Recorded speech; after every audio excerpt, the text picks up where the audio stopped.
can feel it. The breeze brings goosebumps to my skin. Better to speak, she said. Tonight the whiskey feels stronger. So October is here. Autumn has truly arrived. And I don't know if you can relate, but maybe it's totally different for you. Many of my friends I've been talking to, especially those who consider themselves highly sensitive, are saying the same thing. Like there's this strange heaviness in the air, and like our bodies and our hearts just feel tired right now. So yeah, that's why I want this video to be like a warm and safe space for you and also for myself.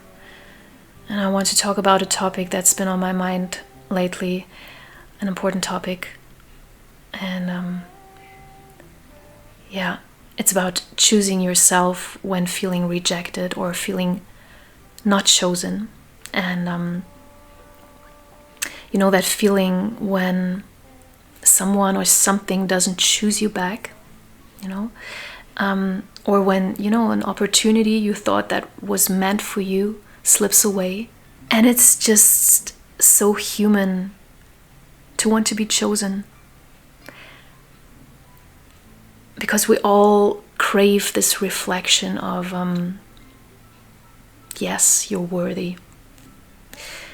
When we look deeper, we realize that it's not really about being chosen, but it's about being in alignment. So when something or someone doesn't come together the way we hoped, it doesn't mean that we did something wrong. It simply means that this moment, that person or that path wasn't meant to meet us where we are. So I've been thinking about this a lot on my way to work, like living my everyday life, and feeling very, very exhausted lately. Asking myself that question, why am I choosing a situation that doesn't choose me back? Why? For me, this isn't about a specific person. Not really. It's about like a deeper pattern that, you know, has something to do with me. It's really the part of me wanting something that isn't in alignment with who I truly am. And let's be honest, it's easier to keep hoping that something or someone outside, you know, will finally choose you. It's much easier to do that than to turn inward and to face the parts of yourself that feel unchosen. That's really the harder work. Being chosen by something external, it always feels light and exciting and exhilarating and validating, while being chosen by yourself, that's where the true transformation begins. And it can feel very heavy and disheartening, and sometimes like this feeling of emptiness and heaviness at the same time. I don't know how to describe it, but that's the case with me right now. That's kind of the work I'm doing and why I want to talk about it. You know, right now I'm realizing more and more how life has its rhythm, and it always leads you back to yourself. It's inevitable, you know, always. And no matter how far you drift, no matter how tightly you hold on to what doesn't want to stay, you will always be guided back to you. And yeah, it's like a homecoming that isn't always soft or easy, like I said. It's because it often comes through shadows and through heartbreak, or through realizing what can no longer continue and what we need to let go of. So autumn or fall is like really a good season to reflect on that. I sometimes feel like this point where the cords begin to loosen, or when we dare to let go of what no longer serves us, it's where the true power lies. It might not look that powerful at first, because it might look like, for example, grief, or it might look like standstill or like emptiness, but beneath that, I feel like something is reconfiguring and your energy is coming back to you. I'm saying that to myself right now because there are certain points during my day or during my days where I'm feeling so empty and so exhausted. And if you're feeling the same way, I'm telling the same thing to you. Our energy is coming back to us. The parts of us that are scattered, like across memories, people, and expectations, they start to return one by one the moment we set the intention of choosing ourselves. Because every time you stop feeding energy into what rejects you or isn't in alignment with you, you are creating space for what truly aligns with you. And I feel that's where everything begins to shift. Learn to create those micro habits and those tiny moments in your everyday life where you come home to self and to source. So, learn to create those micro habits and those tiny moments in your everyday life where you come home to self and to source.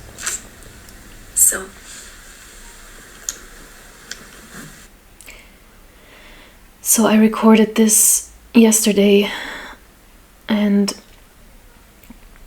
after I started editing it, I suddenly had like a nervous breakdown. I started crying uncontrollably, and in that moment, like, my best friend called me. It was like having a mini panic attack, but not a real panic attack, because I had one actually in the beginning of this year when my sister was still alive. And now I am realizing more and more, and I have to be honest, that the last month I've been in such a functional mode, in such a distractive mode, and I didn't really feel those feelings. I didn't feel it through at all. I kept reaching outward. I kept looking for things that could fill that void or that could numb that pain. But what it did was actually create even more pain. And now ultimately I can't avoid facing the pain anymore. I'm not sure right now. I feel very empty at times.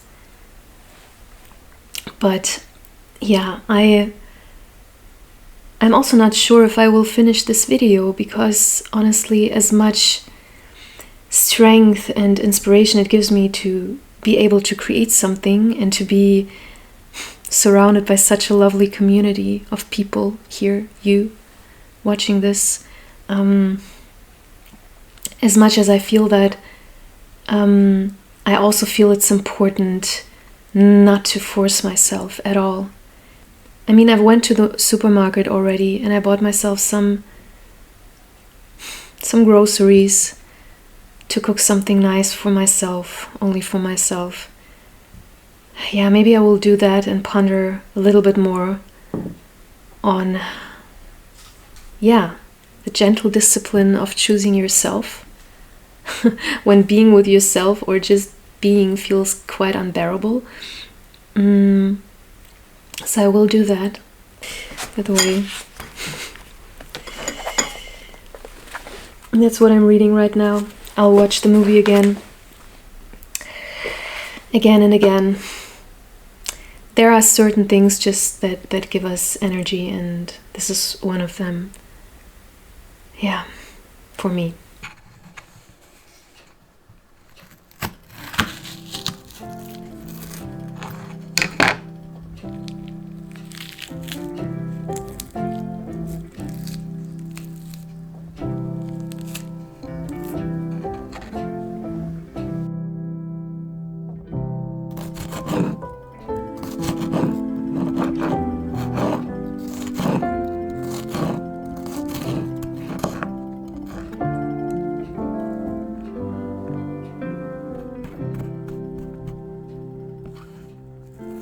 can hear you call my name. I can hear you call my name. I can hear you call my name. Come to the table, cup runneth over. Come drink your fill and be well.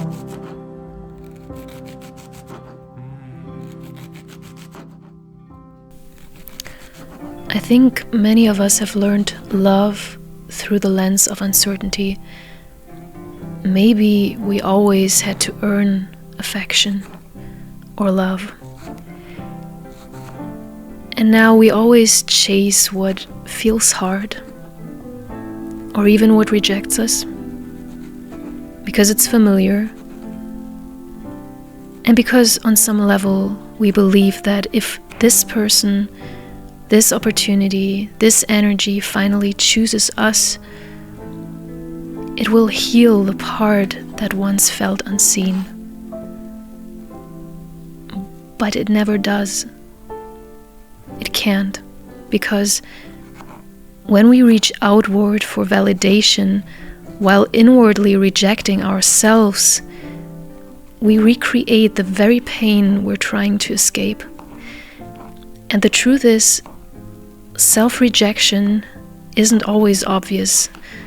Sometimes it shows through overworking, through tolerating less than we deserve, or through staying quiet when our soul is asking us to speak.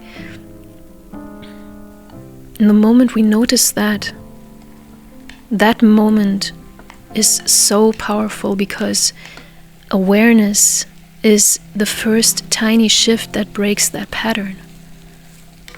It's the pause between the old response and the new one. It's when we start asking, what if I stopped reaching for love that hurts to hold and started nurturing love that feels healing to give?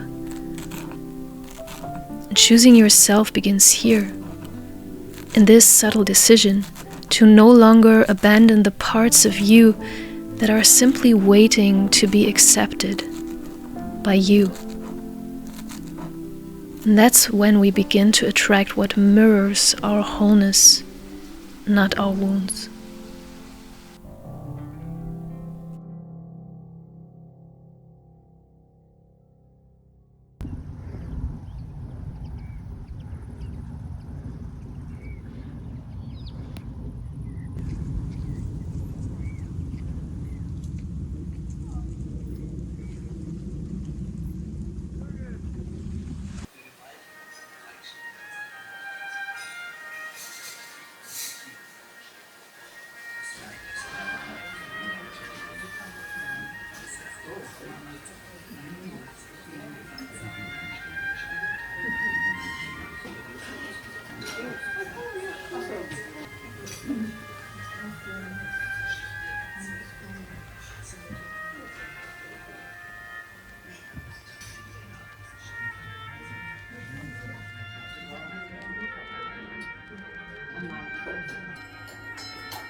There's actually a sequel to Call Me By Your Name.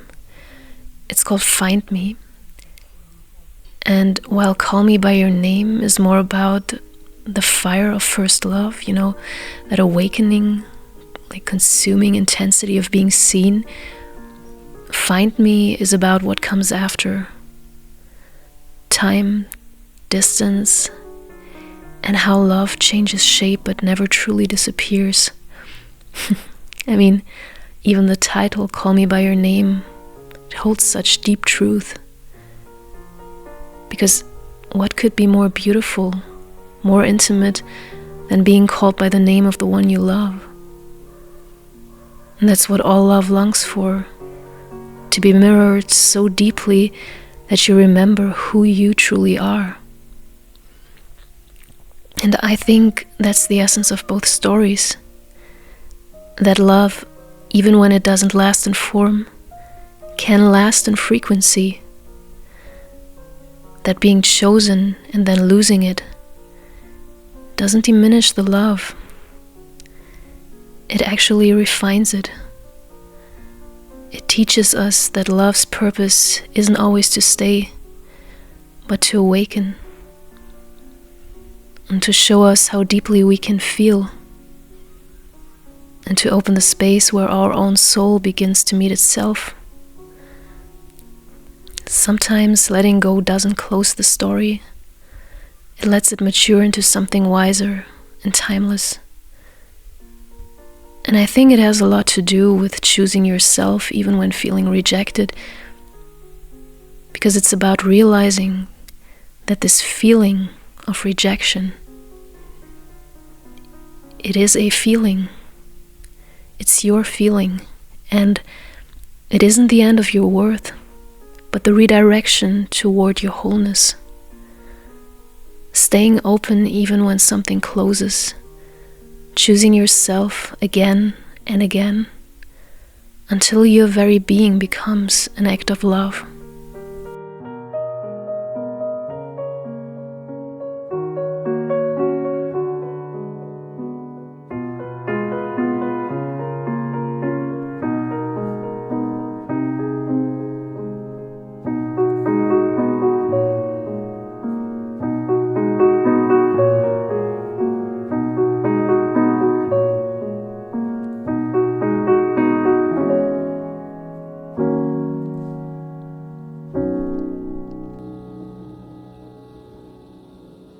But to make yourself feel nothing so as not to feel anything. What a waste.